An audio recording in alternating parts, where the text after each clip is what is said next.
Hi, Captain Pei. Thank you so much for coming to this interview. And then let's start off by doing self-introduction. So, which of you want to start first?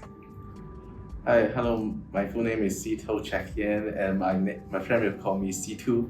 And I'm from Hong Kong, and I'm now in Japan and have a 1-year exchange program. That's why I'm here.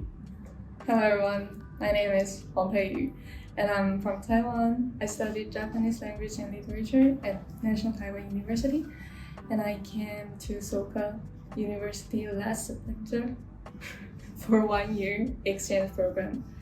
And this is actually my first time in Japan. So, why did you choose Soka University as an exchange destination?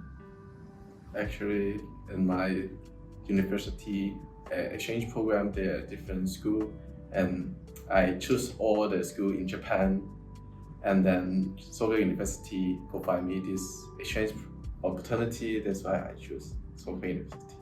Oh, that's very interesting, C2. What about you, Captain Pei? I chose Soka University because it offers a lot of support for international students.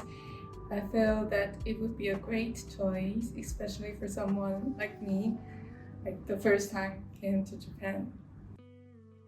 Now that you actually come to Soka University, so what is your impression and has it changed from your expectations? One thing that was different from what I expected was the dormitory. When I first heard about the curfews, I thought it would be strict and hard to connect with other students. But after arriving, I found that many things are pretty flexible and can be discussed with the dorm leaders. So everyone is friendly, and we often chat in the lunch, which I really enjoy. I see. So how about you, C2? As I mentioned before, because I didn't choose this university intentionally, therefore I don't have high expectation. But when I come here, everyone is so friendly. No matter is the teacher or my dorm mates, they are so nice and welcome me. Even I'm a foreigner, but they try to speak to me. Even my Japanese is so bad, and that's why I really appreciate this opportunity. So since you mentioned that it's your first time coming to Japan, right? So Captain Pei, so what did you imagine Japan would be like before coming? And how did your impression change after arriving?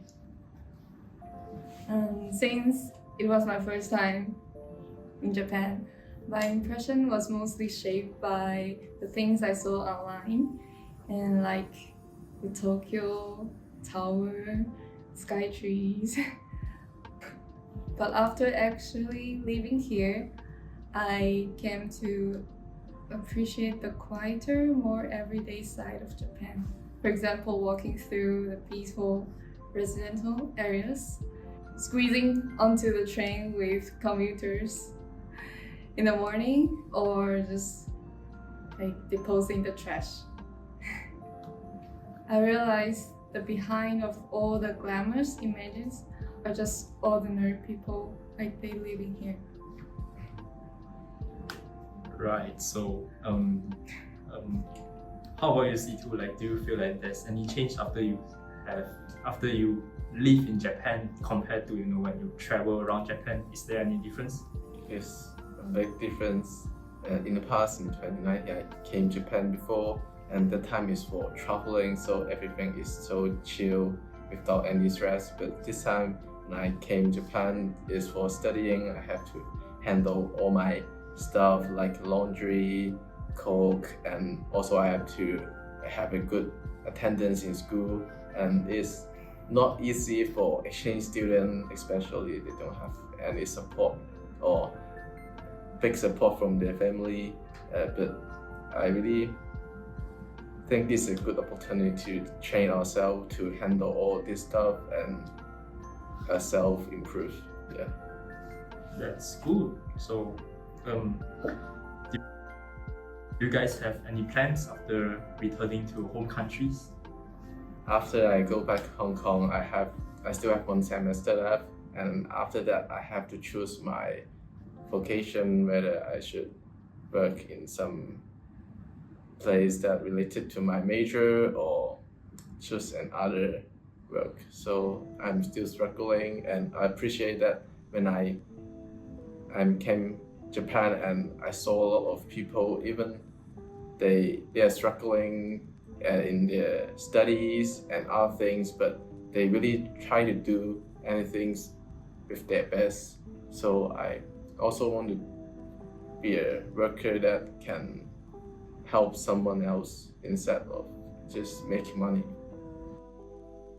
Yeah, so regarding that, right, is there anything you want to do at Soka University or in Japan before you return home?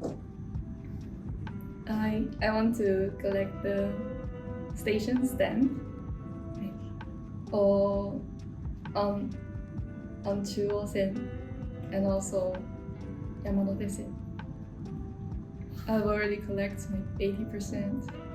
There's 20% to finish. How about you, C2? For me, before I came to Japan, I always have a dream, which is I want to climb Mount Fuji. And yeah, finally my friend and me booked a small house in Mount Fuji and allow us to have a walk, have a climb in Mount Fuji. And I hope we will be safe and come back. I'm sure you will be fine, I think. Okay, so so what was the most memorable event you participated in at Soka University? I participated the farewell party of FSA last semester, and it's a good chance to perform with my dorm mates. And then it had been a long time since I felt that relaxed Performances. And even I'm not very good at dancing, but everyone is trying their best to help me and other exchange students to have the dance, and it's really good memory in here. That's cool.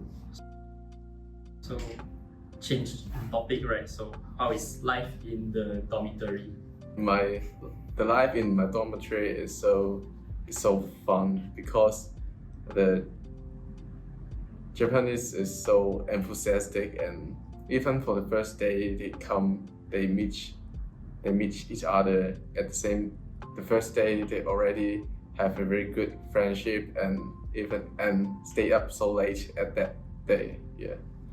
And now I try my best to use my Japanese or some English to communicate with them and have some party, like have birthday party, and it's remarkable and it's good memories.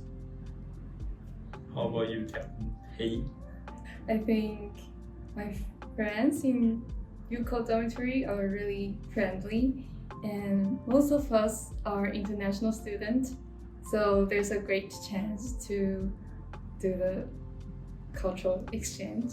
And I always enjoy chatting with them in the lunch and learning about their culture.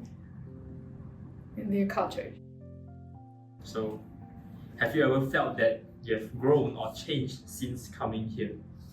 I feel like my cooking skill escalated a little bit after coming here, because I have to think about what should I eat and what ingredients should I buy, and all the budget costs, I have to control it. So I feel like I know how to control my life more. Thank you. And for me, after coming to Japan, I have more time. Therefore, I have more time to read some book, and even for facing my emotion, because in Hong Kong, I don't have much time to take care of my emotion, and I don't think so much, just do my duty, do the assignment. But when I come here, I have more time to think about myself, why I have this thinking, and when I face this emotional, how to I treat this emotion instead of avoid it and put it away. Yeah, and I think this is my biggest changes in Japan. That's great. So, one last question, right? So, what advice would you give to someone who is thinking about studying abroad? I think before you plan to study abroad, you have to have your to-do list in that place or country because it forces you to do more research on the place and you will be so excited if even you only do the research. And our thing is that I think we should leave our comfort zone because we only have limited time in the Japan or the place you go to study abroad, and then we have to pressure this time and try our best to do all the things. And yeah, I would say like try to immerse yourself fully in the local lifestyle. Not only just travel around, but also like take some time to talk with local people. That way, your study abroad experience will leave you a unique memory, more than what a tourist might get. So that's all for our interview. Thank you guys so much. Good luck on your endeavors.